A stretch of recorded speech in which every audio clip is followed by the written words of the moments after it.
안녕하십니까, 강동욱 변호사입니다. 이번에는 이혼 사건 관련된 대법원 판례 하나 소개시켜 드리려고 하는데요. 뉴스에서도 여러 번 이제 보신 분도 있을 텐데 제가 좀 정리해서 말씀을 드리겠습니다.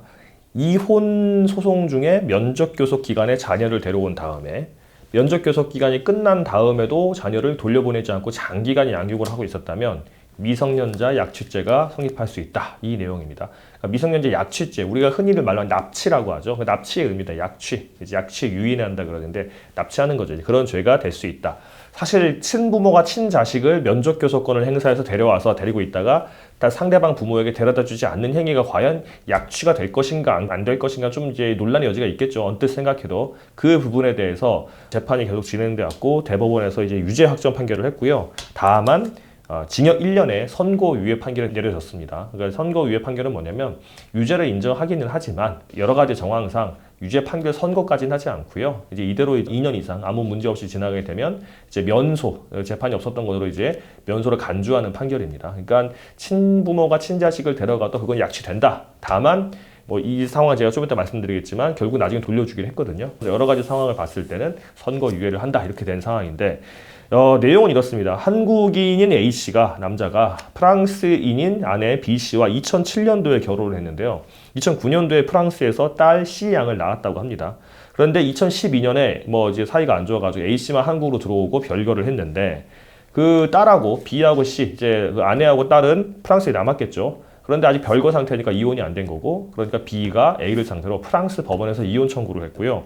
결국은 이혼이 됐습니다. 다만 2013년도에는 C양, 아기의 거주지를 프랑스, 이제 B씨의 거주지로 정하고 A씨 남편의 면접 교섭을 할 수 있다 이렇게 임시조치 결정을 내렸는데 2014년 7월에 이 남편이 아기를 보고 싶으니까 프랑스에 가서 데려온 모양이에요. 면접 교섭권이 있으니까 데려왔는데 그러면 이제 한 달 동안 이제 데리고 있으려고 그랬는데 한 달이 되고 나서도 프랑스 돌려주지도 않고 그 다음에 연락도 끊어버렸어요. 그럼 프랑스에 있는 엄마는 애가 보고 싶어서 찾을 텐데 한국에 제대로 된 네트워크가 없었던 모양이죠. 친척이라든가 없어가지고 찾지도 못하고 있다가 결국 이 아내가 프랑스 경찰에 이제 전 남편을 고소를 하고요. 또 한국 법원에다가 2015년에 친권자 및 양육자 지정, 그러니까 이혼 소송 임시조치 결정은 프랑스에 있었으니까 한국 법원에 다시 제기를 한 거죠. 친권자 및 양육자 지정을 하고 딸을 인도하라. 사람을 인도하라가 좀 이상하긴 한데 유아는 그렇게 할 수 있습니다.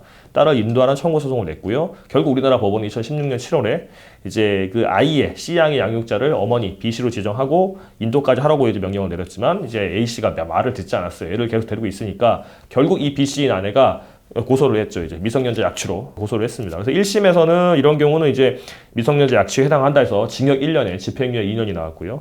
2심에서도 인정했습니다. 다만 2심 사이에서는 애를 돌려보낸 모양이에요. 그래서 징역 1년만 선고를 유예를 했습니다.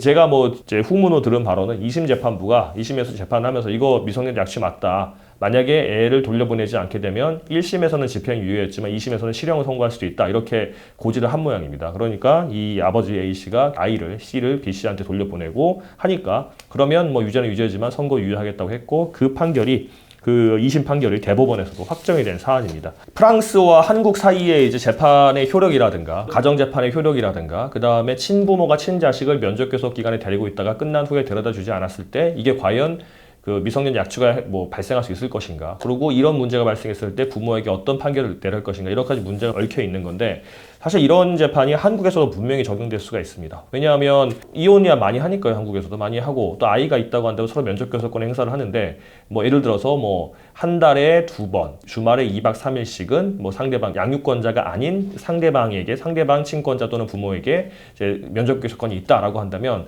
예를 들어서 2, 4주다. 그럼 2, 4주에 데려갈 거 아니에요. 토요일, 금요일 밤에 데려가서 일요일 밤에 데려다 준다든가 할 텐데 그때 데려갔다가 아기를 이제 너무 애가 떨어지기 싫어가지고 예를 들어서 애도 아빠한테 있다가 엄마한테 갔는데 엄마가 너무 좋아서 떨어지지 않는다 그랬을 때 데려다 주지 않는 경우에 이거를 미성년자 약취죄로 할 수 있을 것인가가 문제가 되는 거고, 그리고 또 이 아이가 유아일 때는 인도 청구 소송할 수 있을 것인가도 문제가 되는 겁니다. 근데 결론적으로 다 된다고 보이죠.